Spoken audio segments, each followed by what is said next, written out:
Or like Chinese whispers, what they say gets passed on, but is distorted. Is it the batteries? Yeah. It's this technology.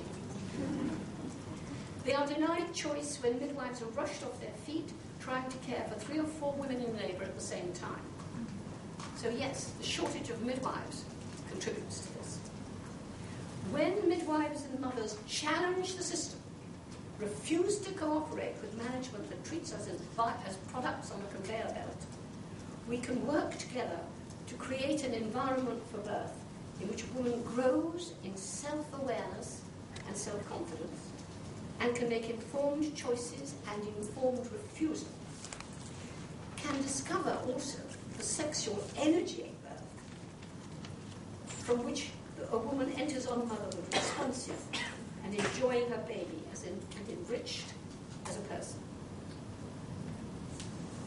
But when women give birth, they are controlled by a male-dominated, autocratic, hierarchical medical system. And many remember birth as a kind of rape.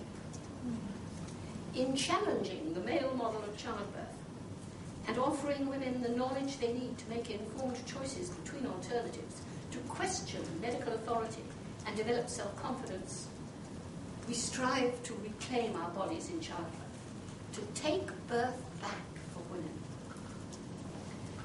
My politics spring from powerful personal experience. My own birth experiences were very positive, and I could talk only about the joy of birth.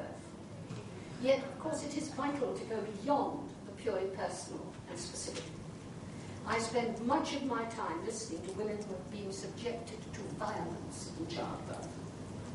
And my political understanding has been sharpened by awareness of the abuse that many women suffer. My starting point was women's satisfaction and fulfillment in the experience of childbirth. What I have learned has opened my eyes to women's rights in birth, our rights to informed choice, to humane care, and the control of our own reproductive health. How women give birth is part of a much wider challenge that concerns our lives as a whole and women's lives everywhere in the world. In the West, we are among the most privileged nations.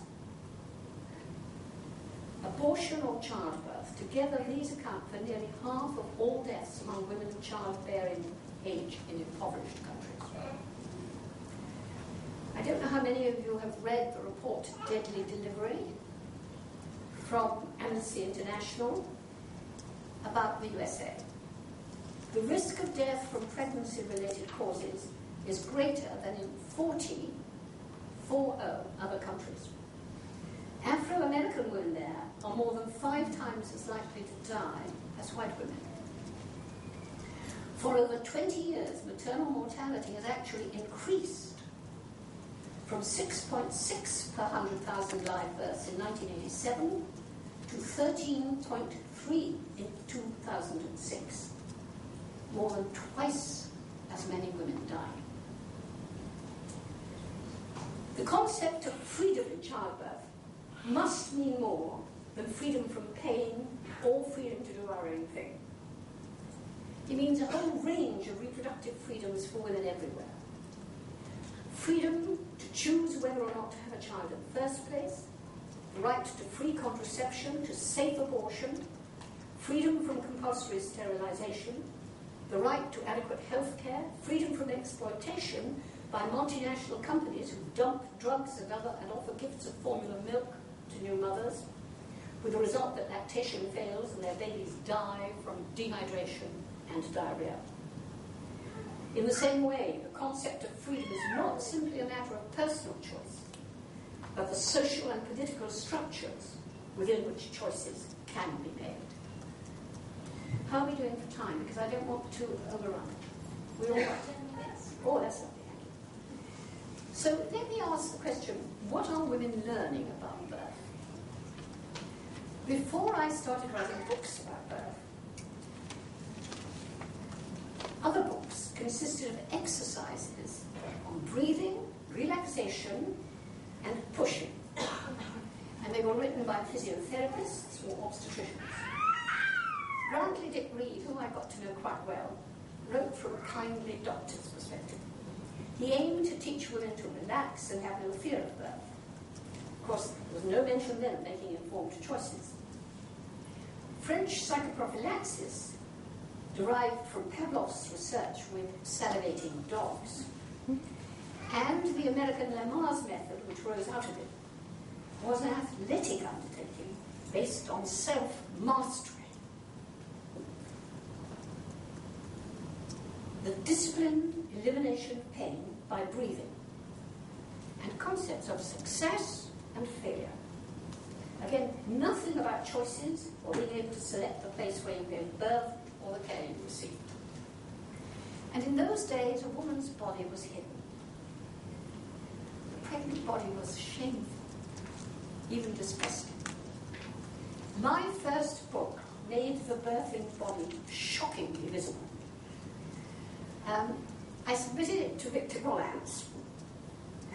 My brother-in-law worked on the staff of Victor Gollancz, and he actually took the manuscript, that's what it was on those days, manuscript and pictures, to Victor.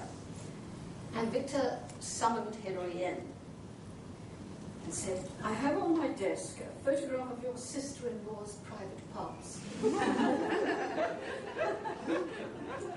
The first photographs of the perineum and vulva opening up and the baby's head bulging through. In Dick Reed's books then, even pregnant women doing exercises had their faces blacked out. I actually resigned from the university where I was working when secretaries opening my mail reported to senior management that I was collecting obscene photographs. My books focused on the woman's personal experience. I wanted to teach not only physical techniques, but above all to build self-confidence, help a woman understand herself, her caregivers, and those closest to her. Birth is a major life transition, not an exam to be passed, an ordeal to be endured, or just a task to be undertaken, and certainly not a performance art. Mm-hmm. I had done a course in method acting in Bristol before I went up to Oxford to read anthropology. And I drew on my acting training to incorporate Stanislavski exercises that women could devise for themselves. It has always been important to me to be up to date with research, to ensure that whenever research is relevant, any statements I make are fully referenced, and to enable women to consider the results of randomized controlled trials.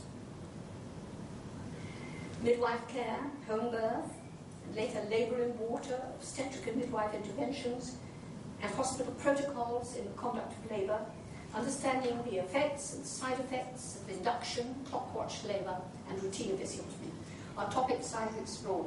The experience of other children in the family, and the father's role. So, I know some of you here are antenatal teachers. How are we to teach and what are we to teach? I actually was the first person to introduce couples groups in this country. And it wasn't just couples groups. A woman could come with anybody she liked, anybody she wanted close to her. Some came with a lover. Some even came with a previous lover. Some came with their mothers. It made for a really good conversation. And Asian women would very often come with other women in the extended family, so that you get 5, 6, 7 women. Although I personally prefer working with small groups of not more than about 16 members at most, and find groups of around 12 people probably the easiest to work with, some classes, especially those in hospitals, simply have to be large, although even then it should be possible to break up a large class into smaller groups. Historically, antenatal teaching grew out of physiotherapy and remedial gymnastics on the one hand, and the class for midwifery instruction held in a lecture theatre, with the speakers segregated behind a table or lectern with her notes on the other. These origins are clearly visible in the way in which many classes are still run, with separate sessions for exercises and instruction, often conducted by different teachers. One is all action, sometimes accompanied by barrack square commands of a kind which seem little to do with having a baby. And I'm reminded of this awful series that has been on television, where the midwives really had the dominant role and would not only say push, push, push, but tell the woman exactly what she ought to be doing at each point. And the other approach is static, the pupils sitting drinking in the information which is being handed out to them. I did research in East Germany, and there the expectant mothers sat round a large table, and a white-coated instructor was up one end, and pictures of Pavlov and Marx looking down with what must surely be astonishment from the walls, while intricate drawings of female anatomy were constructed on the blackboard. And occasionally the instructor paused, asked, "Any questions?" And when there were none, said, "Oh, good. Let us proceed then." These authoritarian and didactic methods of lecture, theatre, and physical education classes in antenatal teaching derive from a simplistic psychology which reduces education as a whole to the level of a series of conditioned reflexes. At the other extreme is the soothing chat about labour, which is intended to reassure, but which assumes that expectant mothers are not very bright and circumvents their real problems, their hopes and their feelings. The authoritarian and didactic methods of the lecture theatre and the physical education class in antenatal teaching derive from a simplistic psychology which reduces education to the level of a series of conditioned reflexes. And at the other extremes, there's soothing chat. Mothers are not short of advice. They are barraged with it. Sometimes it seems that everyone knows how to care for a child better than the mother herself. The advice given by Truby King in the 20s, and I was a Truby King baby, the advice given by Truby King in the 20s is typical of that given by, quote, experts, many of whom have never been mothers themselves, and many of whom are male. His scientific method of feeding was based on one he developed with dairy calves, and denounced the unnecessary handling of babies, as he reckoned it gave them indigestion. And it overstimulated them and would lead to nervous disorders, he said, in later life. Babies should be fed strictly by the clock on his special scientific formula and weighed before and after every feed. He taught that nipples must be prepared for feeding by rubbing them with a loofah. And it must be washed before and after every feed. He also medicalized breastfeeding and made loving mothers feel inadequate and guilty. Babies must only be allowed to suck for 2 minutes on the first day, 3 minutes on the second, 4 minutes on the third, and up to 10 minutes each side thereafter. Feeding a baby for as long as it wanted, and soothing it when it cried, and cuddling up to bed with it at night was terribly damaging. And I quote from Truby King, "The waiting of a baby to take food at any time between midnight and sunrise is unnatural.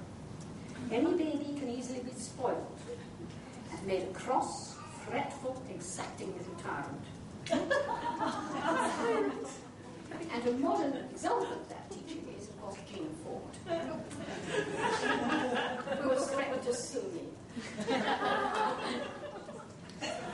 He implied that mothers could inadvertently starve and even kill their babies with uncontrolled love. He further asserted that swinging and rocking a baby made them giddy, and that babies were arriving at his hospital, quote, suffering from emaciation, vomiting, and grave nervous debility that all due almost solely to this one factor. He put the babies in the, I quote, charge of a quiet, sensible, trained nurse. The implicit message to mothers was, you are incompetent. Professionals know how to care for your baby better than you do. I am convinced that women need high-quality preparation for birth. Yes, and fathers too. For understanding the possible consequences of their choices, and also the impact on relationships, as well as their own experience, and to communicate effectively with caregivers. So that's the journey I've made, and I'm always learning something new. And I hear from women all over the world, actually. And it gives me, I think, insight, but also a radiant feeling myself about being able to communicate with them and them feeling they can communicate with me.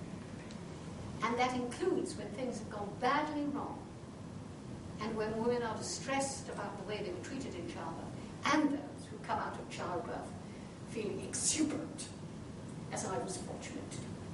Thank you.